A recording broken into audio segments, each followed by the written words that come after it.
Hello and welcome to your in-depth weekly horoscope for week commencing the 19th of September. This is for the Sun or the Ascendant. I'm going to give you the broad themes to look out for, but please stay with me. I will then dive deep to give you in forensic detail each of the 12 zodiac signs from Aries through to Pisces.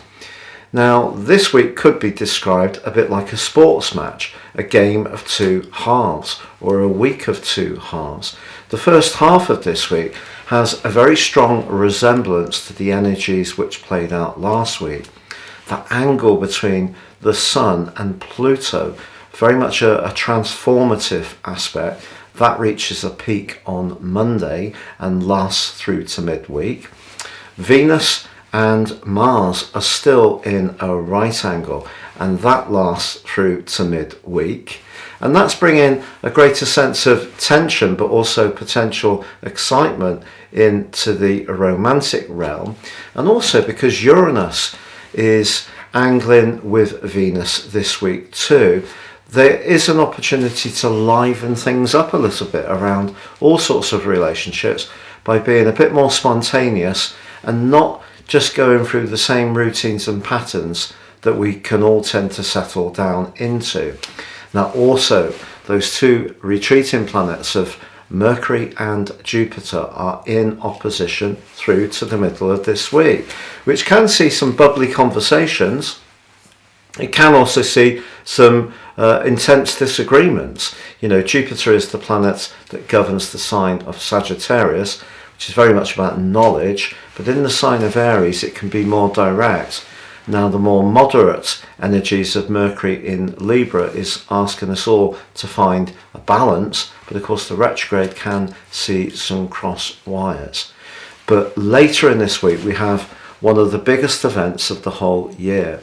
On Friday we have the Cardinal Quadrant 3 as the Sun moves into the sign of Venus, and we have the autumnal equinox. This provides a backdrop for the next 13 weeks, but particularly for the following 4 weeks, relationships are going to be a big part of everyone's thinking. And on this particular event, the Sun and Mercury are absolutely conjunct, or cazimi. So I think important to really take the whole concept of relating seriously. And that doesn't, of course, mean just saying what we want or how we feel. It means being able to listen to other people, but crucially comprehend where they're coming from if they tend to have a different approach to ourselves. And then on Sunday, we have a new moon in the sign of Libra, which just brings even greater dynamism into our need to relate well. But this one's in an opposition with Jupiter.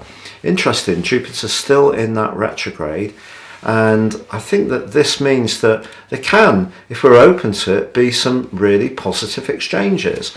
We see lots of people giving their opinions these days, but it's very important to also have conversations and discussions.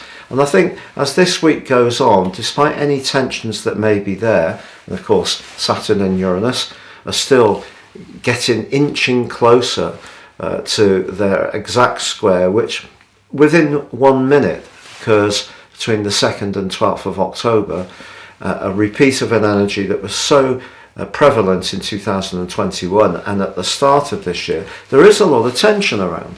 So if we can find a way to embrace this Libran energy of trying to find points of agreement, or to celebrate the things that we share rather than highlighting all the time the things that are different between us, I think it does provide an enormous opportunity over the next few weeks. So Gemini, as you come into week commencing the 19th of September, your ruler Mercury, still in its retrograde but in a very bubbly zone, is in an opposition with Jupiter still in your sector of friendship.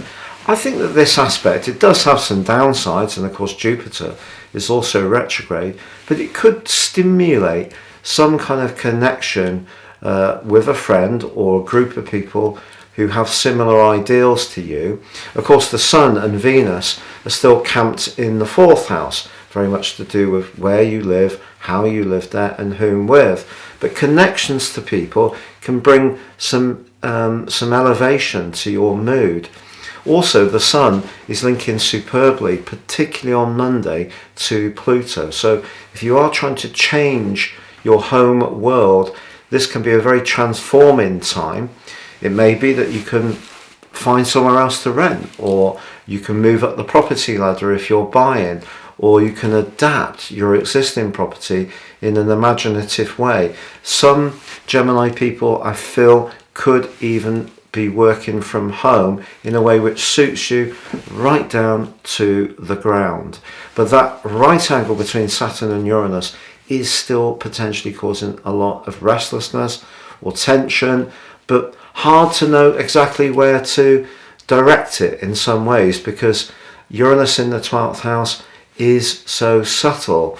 So if you are finding it a little bit more difficult to sleep, any kind of stretching exercises you can do, or any kind of walking or swimming that just gives you extra conditioning without stressing your body too much, probably a good thing to do. Now, Mars in your sign is in a semi-sextile with Uranus this week, but continues that right angle with Venus. Is there somebody close to you that you're finding quite frustrating at the moment? If so, however fond you are of them, Mars could see you being a bit more direct.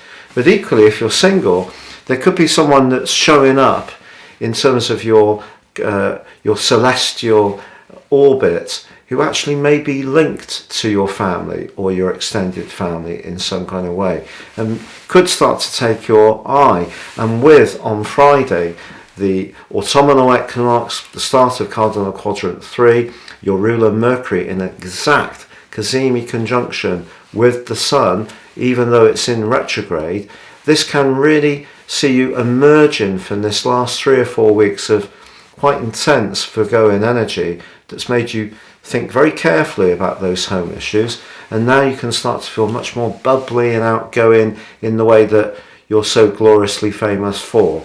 And then on Sunday, the new moon is opposite Jupiter, and that also can engender a much more outgoing vibe. So as this week draws to a close, I think some of the tensions may still be there, but some can make way, and I think you're going to be much more in the mood to mix and mingle.